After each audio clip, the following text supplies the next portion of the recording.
Hi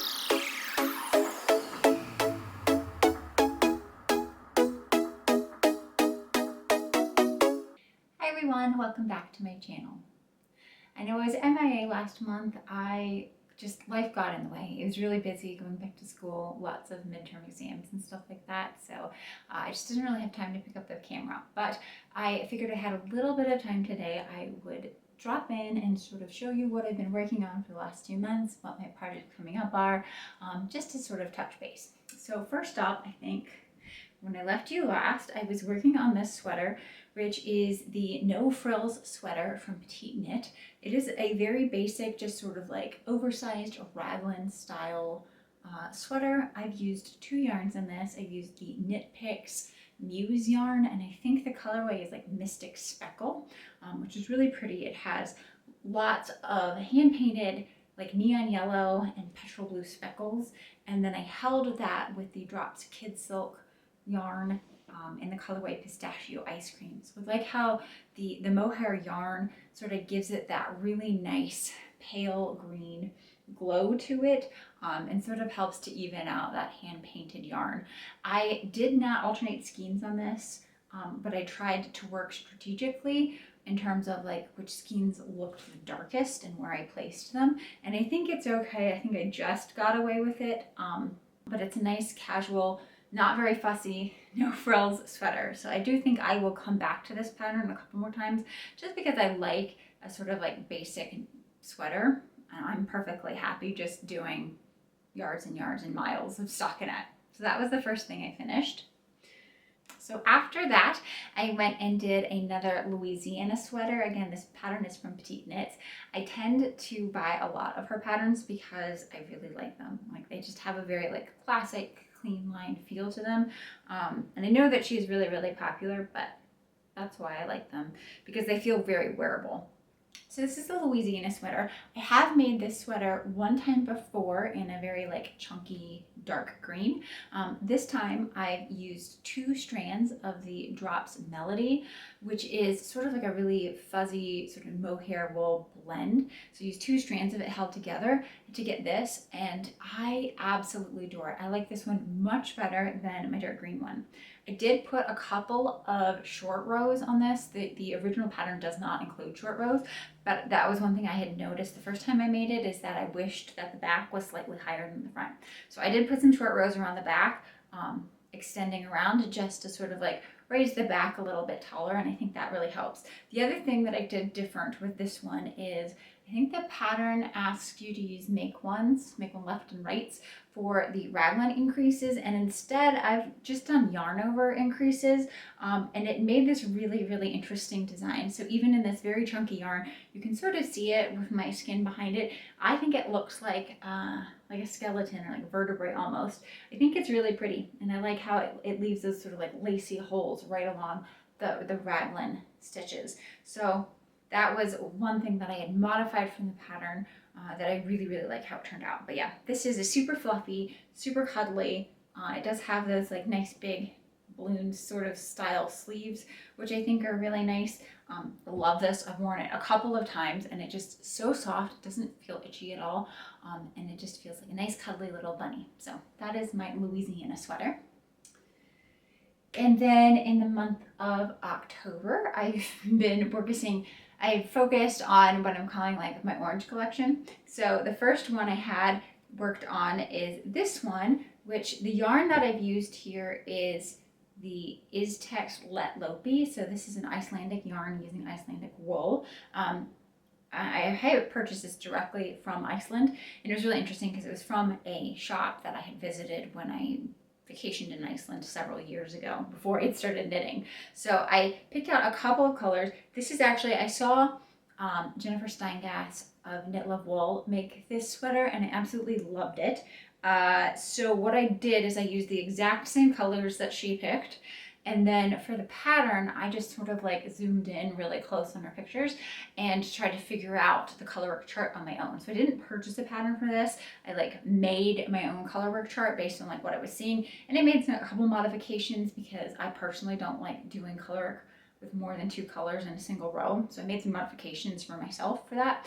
But I think it's really great how it turned out. So the The neckline here, that's using the color fuchsia. And then I've got golden heather, and I've got lagoon heather. And then the main color is rust heather. I really, really love how this turned out. The Let Low Be yarn is, I don't know if I would call it unspun. It's single ply for sure, but it doesn't really feel like it's gonna like fall apart like a lot of single ply yarns do. It is very rustic, and by rustic I mean there were tons of twigs and stuff in the yarn while I was working with it, and it does have a much rougher feel against the skin.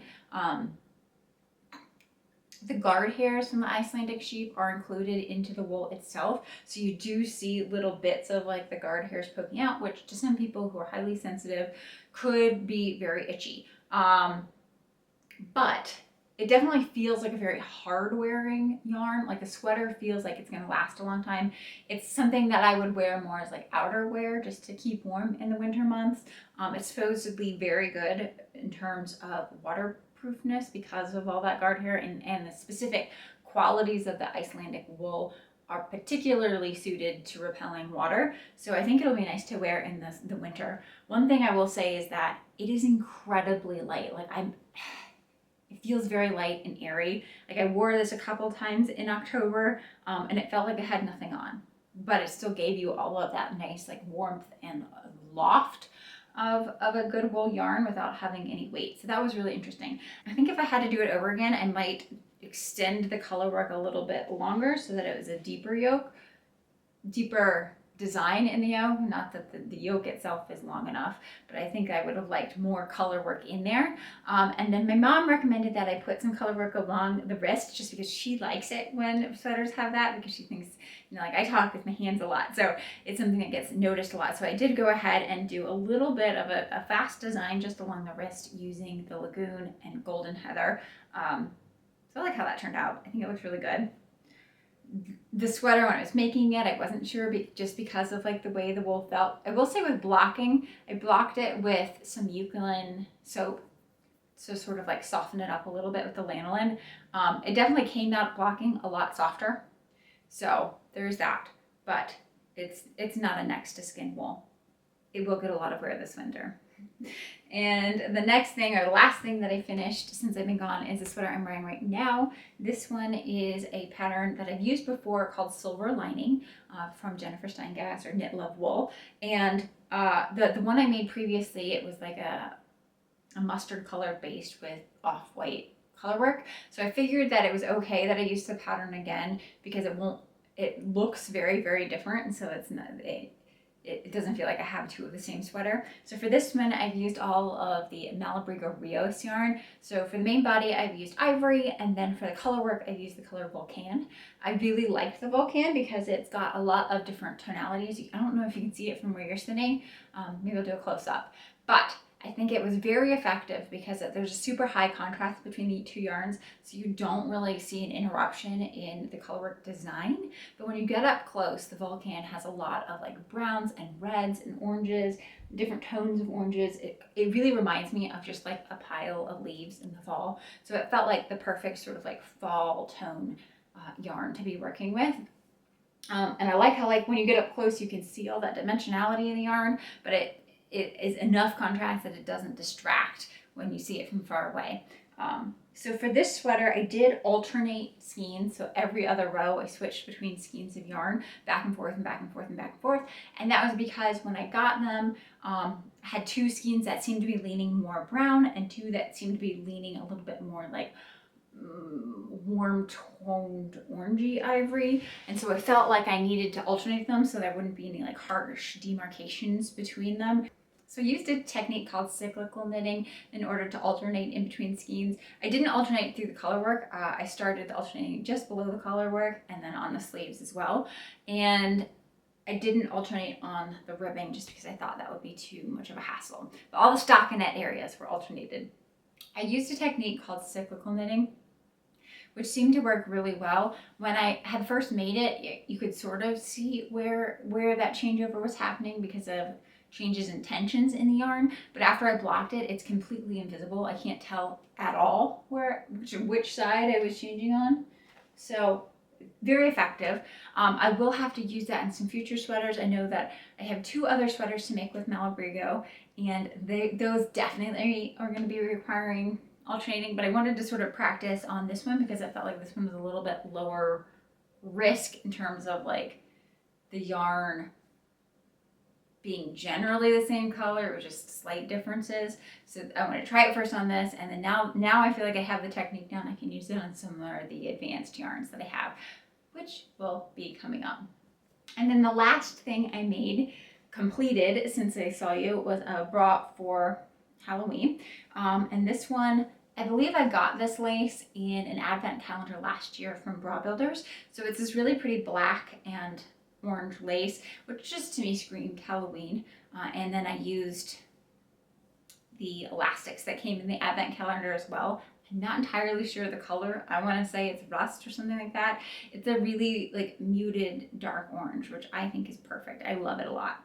So I'm very happy how this bra turned out. I used a pattern, a self-drafted pattern of just a diagonal seam because I really wanted to show off this sort of lattice work of the lace, so I didn't want to do a whole lot of seams in there. And then on the interior, you know, it's fun to see all the little orange findings and stuff like that. It did do a Gothic arch cross in the front just because it felt like Gothic made sense for a Halloween bra. I've been wearing this one a lot since I finished making it, and I don't know, I ran out of steam halfway through making it, but I persevered and finished it in a day. But yeah, bra making just doesn't spark joy for me the way it used to. So I still like making them, but I have enough for now that aren't worn out that I don't have a whole lot of like impetus to go and make more bras because I still have a bunch. So that was a bra that I finished. And then I started working on this one. I was hoping to get it done by Halloween. Obviously, that's not going to happen. But this is a pattern. I can't say the name of the pattern because it's in another language, but I will link it down in the description box below. But it's supposed to be sort of reminiscent of ginkgo leaves, ginkgo biloba leaves. So I've used 2 colors of the Drops soft tweed. The orange color is called Carrot Cake, and then the main color I'm using is called Peppercorn. I was really hoping there'd be a little bit more contrast in these colors, but I think it's okay. It's just not as good as I would have liked. And I am enjoying how the peppercorn is knitting up. There's a lot of texture in this yarn. I've used this yarn in other colorways before, but this one definitely has a lot more texture to it. So the soft tweed mix, it's a mix of, let's see, alpaca, merino, and I think there's a little bit of viscose. That's the little tweed nebs or viscose. The peppercorn color that I'm using has nebs of like cream and black and tan, and I think they look really cool in the finished knitted project. And I would say it looks like it's 2-ply yarn. Sort of, they list it as DK weight. I think it's a little lighter than DK, but it's okay. And it has a little bit of an irregularity to it, so some areas will be thicker and some will be thinner. But in general, I'd say it's like a light DK. But I do, like I said, really like how it's knitting up. I just have a lot more second to do on it. So obviously this is not going to get done by Halloween, but I don't think it's so aggressively specific that I couldn't wear it in the fall months regardless. So yeah, there is that to work on. And then the last sort of sweater that I want to work on coming up is in that same sort of like orange tone palette is another Malabrigo Rio sweater. This is the colorway Siri, S-I-R-I. It's really pretty. It's like a gray toned background, and then it has some like bright orange, some goldeny yellows and some browns, different colors like that. So I think it's going to knit up with like little specks, larger blotches of color. I think will look really cool. So for this one, I am going to go with, I'm thinking sort of just like a basic pattern. I want like a v-neck, raglan, with not a lot of bells and whistles, because I think that this yarn is fancy enough that I don't want to distract from the color splotches or color interplay of the yarn by putting like a lot of intricate textures in there. But yeah, this is definitely a yarn where I'm gonna need to alternate because the gray background on these definitely varies from skein to skein, even though these are all from the same dye lot. So some of the skeins look like the gray is a lot warmer toned and some looks like it a lot cooler toned. So I will need to alternate these and so that I don't get weird sort of blotches of color. But hoping to get this one done in the month of November as well. I think this would be a nice one to wear on Thanksgiving. Oh, and then I have another sort of like in progress project. I started a pair of socks. I've done one of them and I wore them for a day. Wore the single sock for a day. I just haven't gotten around to doing the second sock. I don't love making socks. I don't know how many more I will do. I think I bought enough yarn for like 2 more pairs of socks, but it's just not something that I enjoy. My mom really enjoys knitting socks, so I didn't get the bug. I got the sweater bug. But this sock is using a stitch called the broken seed stitch, which I think looks really, really cool on here. Obviously the toe and the heel and then the upper ankle ribbing is all done in solid black. But then I interspersed a second color in here of this sort of like multi-dimensional teals. So this is, you can see this is along the sole of the foot. This is the top of the foot where you get to see that sort of broken seed stitch design. I think it sort of looks like fish scales. I think it looks really, really cool. I like this a lot. Things I would change about this sock is that the broken seed stitch doesn't have as much like, not memory, but like doesn't spring back and get smaller, which is fine around the foot. I stuck with 60 stitches around on the foot, whereas normally I would do 64 stitches. But along the ankle, it just gets a little sloppy because I did broken seed stitch around the entire circumference of the ankle. The ankle is a lot bigger and just gets a little sloppy. So I think on the second sock, I'm just gonna do ribbing from the heel point up. These are ankle socks, right? So they don't go up very high, but I think I'm just gonna do ribbing from the heel all the way up. That way it'll fit a little bit tighter around the ankle, and then I might rip this one back to the heel just to fix that. So it's only ripping back this much. It isn't that much to do. I could probably do that in a day or less. But it's just like, I don't enjoy socks, so it's hard for me to like want to rip into a sock and do it over again.